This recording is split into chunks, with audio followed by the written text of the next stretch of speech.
Karibuni katika kipindi cha Tujengane na Pamela. I just want to wish you a happy new year 2022. I hope it's going to be amazing. And the topic of today, nataka niongele mainly I'm just going to touch on my own experiences. Nataka kwenda kuongelea ni vitu gani ambavyo ninataka kuchukua na kufanya katika mwaka wa 2022. Ila at the same time nitakuwa na reflect back 2021 kwa sababu back in December nilikaa chini. Unajua one of those ambavyo mwaka unapokuwa unaisha unakuwa unakaa una reflect. Nikawa naangalia my diary. Kuna vitu ambavyo nilikuwa nimeandika chini, vitu ambavyo nilitaka ku achieve huo mwaka wa 2021. Vitu ambavyo nilikuwa nataka nione vinatokea, na vitu gani ambavyo nilikuwa nimefanya na vitu gani ambavyo nilikuwa sijafanya ambavyo nilitamani nifanye. Sasa kwa hiyo nikaa nimekaa chini last month ile December, nikawa naangalia diary na reflect, and nikawa pia at the same time naangalia ni vitu gani ambavyo nilitamani kufanya lakini sijafanya, na kwa sababu gani sijafanya. Was I scared? Was I lazy? Was I just yes, kupata tu muda, na huo muda kweli sikuupata, au basi tu nilikuwa tu na I don't know, yani nilikuwa tunapuuzia, labda nasema kesho, you know. Kwa hiyo I was just looking into it na kuangalia, okay, when I'm moving to 2022, honestly, ni vitu gani ambavyo natakiwa nifanye differently. And I remember as I was sitting down, nikasema this time I'm just going to reflect differently, kwa sababu each year we're supposed to be improving and changing our ways. And as I was sitting down, nilivyokuwa nawaza, naangalia ile diary, nawaza, I'm thinking, you know, planning, and at one point paka nikafunga macho, sort of like, you know, a voice just told me fear, like woga. Woga, like, come on, woga. Let me tell you, for me, most of the people around me ambao wanakuwa wananijua mimi, I'm an encourager, uplifter. I'm all about positivity, and I love that. Anything comes to your mind about negative, au mtaki kufanya kitu ambacho kiko, you know, out of place, just, you know, brush off and be positive about it. Any situation ambayo labda uliona unatakiwa happen, haiku happen, just be positive and learn from it. I'm all about that. Lakini this time I'm like, okay, I'm about to go back to school. So nikaenda differently. Uoga ulivyonijia in the past, ningeenda kwamba okay, I don't have the spirit of fear. Come on, uoga, okay, I'm just gonna go through fear. I will face it, you know. God has not given me the spirit of fear, but has given me the spirit of love, you know, the self-discipline, you know, perseverance. And I would do that. Like in this time, nilikuwa led to just dwell in that fear. Like 2021, nilikuwa na uoga. As much as some of the things I did, nimeachieve, and some of the other things I did, I didn't, and so I didn't achieve. Nilikuwa nina uoga. And I was like, okay, let me dwell into it. Uoga wa aina gani? Nilikuwa naogopa nini? And then God is so faithful. It's because of this corona. You see, naishi Uingereza, and last year tulikuwa tuna lockdown, yeah? Na hii lockdown ya 2020 iliniletea this sort of fear ambayo nilikuwa tu na brush off na kuona kwamba okay, this too shall pass, it will be fine. Lakini kumbe somehow still nilikuwa ninaogopa, nilikuwa ninauoga ambao it made me realize later on kwamba I was supposed to talk about it. I was supposed to just face it. I was supposed to discuss about it. I was supposed to just research and go through it, not ignore, you know. I hope I'm making sense. I am not against positivity, like be positive about things or be positive about situations, but nimepata kitu kingine kwamba kama kuna kitu ambacho kinakuwa kinakusumbua, sometimes it's worth going through it, like finding out about it, or maybe even discussing about it to your closed ones, you know. And so mimi nilikuwa nafanya kazi through COVID. Kulikuwa kuna lockdowns ya maduka yote, ya makazi yalikuwa yamefungwa, people were working from home, ila mimi nafanya kazi katika sekta ya health, so I was required to go to work. I was going to work. Tulikuwa tunavaa masks and tulikuwa tuna follow all those procedures ambazo unatakiwa keep yourself and other people safe. And through that time, kumbe I was developing fear. Yani, mfano hata mtu akija akikoa napata fear, you know, I will declare a word, you know, and then I'll brush it off, but it's fine, it's fine. Kazini ulikuwa ukiendesha, unaenda kazini. Meangalia ile movie ya I'm Legend ya Will Smith, ambako iko yeye tu na mbwa wake afa anatembea katika magofu, yani majumba manini yote they are like, you know, hamna watu. So I remember the first few days nilikuwa nikienda kazini, I felt like I'm in that movie, you know, and then I would be scared. Yani inakuwa tunapata uoga fulani ghafla, afu najibia mwacha ujinga bwana, this too shall pass, it will be fine, it will be fine. Kwa hiyo all those kumbe ilikuwa ina build up, nikawa napata kafia. Kwa Mungu, God was telling me, umedevelop fear, you know, as much as you know this COVID is passing and you're taking all the precautions and you trust in me, you have developed fear, and especially that you have lost your loved ones, friends, people you loved. Pia hiyo imekuwekea fear, as much as you're praying, lakini still you still have that fear.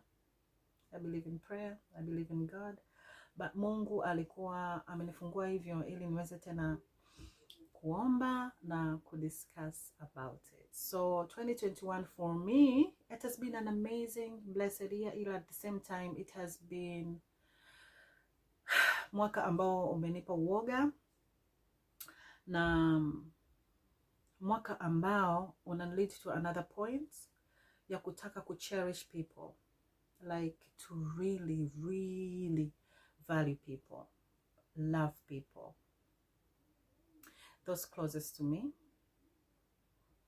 I mean, I love people, lakini for me, na utu wangu kwa jinsi ninavyojijua, I think I'll have to practice kwanza na wale watu ambao karibu na mimi, like my family, you know, my friends, to really like cherish them and not take them for granted. And I'm starting with my children. I love my kids, but I really do have to show it. I really have to make time for them. Sometimes we can lie to ourselves, in all honesty, saying, mimi napenda watoto wangu, you know. Ikifika weekend, it's like, I don't know, you don't really put them first. Unaweza kawa na postpone things. I do not want to be a person who postpone things, especially with my family, especially with my friends and my kids. Na rekodi video tarehe 2. Jana ilikuwa tarehe 1. Na nilivyokuwa najiambia December, nikawa nasema, in all honesty, nikawa najiambia, okay, sasa hivi, if I have 2 things to do, because I'm usually back in 2021, it'll be like, I have a dirty house, nahitaji hii nyumba kusafisha. Alafu mtoto anakuja ananiambia, njoo tucheze game, like, I don't know, njoo tucheze Uno. I'll go like, no, I have to clean the house. Let me clean, and then tutacheza hiyo Uno unayotaka. By the time namaliza kusafisha, guess what? I am so tired. I'm like, let's play tomorrow, please, you know. This year, I'm like, my kids come and tell me, wanataka kucheza Uno. I'll play Uno first. The house will be clean. I don't care mtu ambaye atakuja unannounced, hasn't called, atakuta nyumba chafu. My house is not always like that. I was interrupted. Nilikuwa naongelea kuhusu, yes. Kwa hiyo nikasema, what was I talking about? Yes, watoto. So I'm like, okay, if my family or my children or people I love or just people in general, I'll start with those who are close to me. wakija wanataka something, I'll have to postpone activities, especially things ambazo hazina, things that are things, you know. I'll just postpone and do vitu ambavyo vita please my family, nikaanza na watoto wangu. So January, ambayo ni jana, I was so chilled. Niliamka late and they come knocking and wananiambia, mama, unaweza ukatupeleka park tukacheze. Nikakumbuka, you know, and I just wanted to chill kwa sababu nilikuwa nishafikiria what movie I'm going to watch and what things I'm going to be doing. I'm definitely not going to be cleaning today. I'm not going to be cooking kwa sababu tuna leftovers. So I'm like, today is a chilling day. Alafu outside it's so cold. Kwa hiyo walivyokuja wakaniambia hivyo, I was like, yeah, we will go. Subirini. So ikafika, I remember ikafika saa 9:30, tukatoka, tukaenda park for 45 minutes. Nimerudi so refreshed and I felt so good, and I'm like, thank God sikufanya ile mtindo wa kusema kwamba nimechoka, na then nikacheza at the backyard, you know. So this year, so help me God, my children wakitaka especially activities and games, I will do with them. Alafu nikafikiria mfano kama games of Uno, nafikiria nikasema, my God, I wish I knew before. Or kama ni drafts, you know, or kama kuna certain games ambazo tunapenda kufanya as a family, and sometimes I just postpone, you know, I postpone until I feel okay. And I'm like, hizi games waga nikifanya shughuli zangu, I'm so tired, it's best I do a game first. I'll be so uplifted and I would have laughed and it's so relaxing, then I'll be able to do the cleaning or kama ni laundry, you know, and it's a win-win situation. I'm like, why didn't I think of that before? So for this year, ningependa kuwa encourage even you, kama una watoto, kama you're single, kama just put your people first. Weka your family first, you know, weka your loved one first. And hizi activities nyingine zitafanyika. Okay, kingine for this year, I was thinking, I'm not going to be apologetic. I'm going to be so unapologetic. And it's not a hard one. Honestly, we I don't know, with this topic huwa tunajaribu unajua mtu akisema kwamba I'm putting myself first, you know, and nataka niishi kuto kuogopa watu. So kama unakuwa una kiburi au kuwa unajiona kwamba wewe unafaa sana, no, unajua sometimes watu they put other people down so much kana kwamba inakuwa ina affect them in a negative way, and you wonder why. I believe most people tumepitia hiyo ambako friends, even family, wanaweza tu wakawa na look down on you na inaku affect so much. For this year, jaribu kuto feel bad about what other people say about you. Au mtu anaweza kaa anatumia hata your weakness akawa na look down on you. I always say, embrace your weaknesses. Embrace what you have and embrace what you don't have. Kwa sababu there's nothing you can do about it. Especially if there's nothing you can do about it. There's some weaknesses you can change. You know, there's some of them. Like me. Sometimes, I don't know, I'm like, am I okay to say my weaknesses? Sometimes I'm mad upwards, you know? Or sometimes I can be so, I'm like drawn aback. Because especially nimekaa na watu ambao wanakuwa wanaongea, it's really hard to find the time or the space or the opportunity to kuongea. Or sometimes unataka umekaa mnaongea na watu, you don't have anything to say, you don't have anything to contribute, in all honesty. And sometimes people can say, huyu mkimya, and you take it in a negative way. No, I mean, if you have nothing to say, say, yeah, I don't have anything to say, and be unapologetic about it. And stick to your tribe. kaa na watu ambao watakuembrace you, because I have people who embrace me for who I am, with my mistakes, with my silliness, you know. Stick close to those people who really, really embrace you. Kingine ambacho nimejifunza back 2021 is to know my true friends, to know who I really can relate and who I don't really relate. And please don't say like, oh, huyu nilifikiri ni rafiki yangu, kwa nini kanifanyia hivi?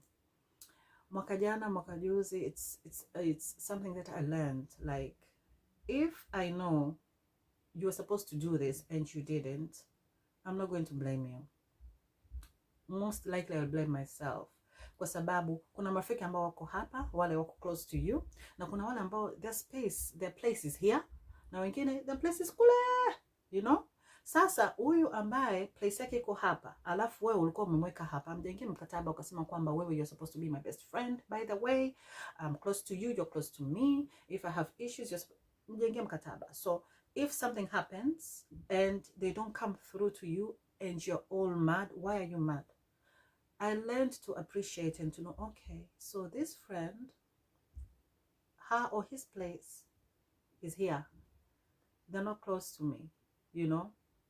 And embrace those ambao wako hapa. Like, even if ni 1, ni 2, ni 3, unajua close friends, they can't be many really. Ambao wale, you can just totally relax. You can say anything, you can do anything, and they will be able to kukushauri na kukukosoa with love, and it will mean something. It will mean a lot to you. Kwa hiyo 2022, I would even encourage you, you know, as much as you're not everybody's cup of tea, the same goes otherwise. Kwa hiyo usifikiri tu ni wewe tu kwamba huyu rafiki yangu kanifanya hivi, kanifanya, hata wewe unawafanyia watu hivyo, kwa sababu hata wewe you're not everybody's cup of tea, you know.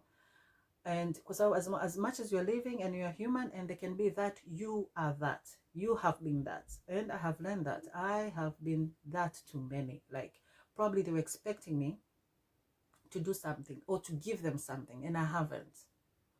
They shouldn't blame me, you know. They shouldn't, because I'm just not there, you know. And somebody else will be there, and so kila mtu anatakia awe close to you. So 2022,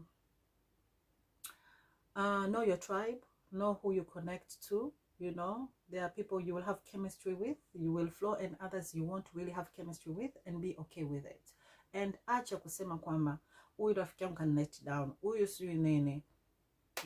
Just learn to appreciate those who are close to you, and just, you know, be comfortable with your tribe.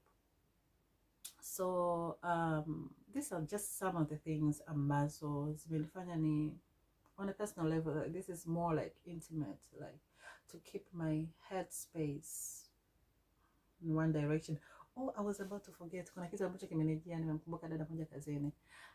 Kitu kingine ni kuto ku keep things. Sitaki ku keep things. And I know the people who are close to me, I usually like would encourage them, like, oh, come on, let it go. Come on, let it go.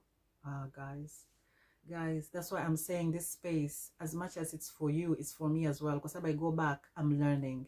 Back in October, I can tell you what happened. I was at work, nilikuwa kazini, and boss aliniuzi big time. Kana kwamba nikajiona, huyu kanifanyia kwa sababu mimi mweusi, au ananidharau, ananiona siwezi, ananiona, yani aliniuzi big time, na mpaka alijua, kwa sababu nilikuwa nimechukia.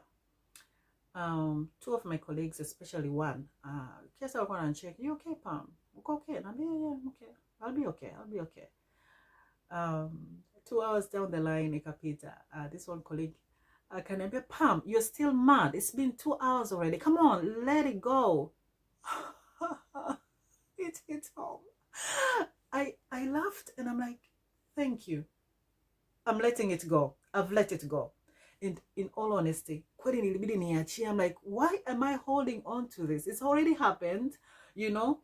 And this guy is continuing with his work, and maybe I'm here sitting mad and wailing. You know why? Because I'm not going to dwell into it. I'm like, kwa nini kanifanyia hivi? Amenionaje? kwa nini ameongea hivi, kwa nini ameonyesha madharau, kwa yani nikawa like this thing has happened to me. And then I remembered, this is a quote I learned. I remember back then in October. This hasn't happened to me. This has happened for me. There's a difference. Moja kitu ambacho happen to you is directly to you. Lakini unajua hizi events, you know, hizi situations happen, they usually happen for you to learn, you know, for you to increase, for you to realize, okay, what am I supposed to take from it? Okay, you know, and that's another topic for another day.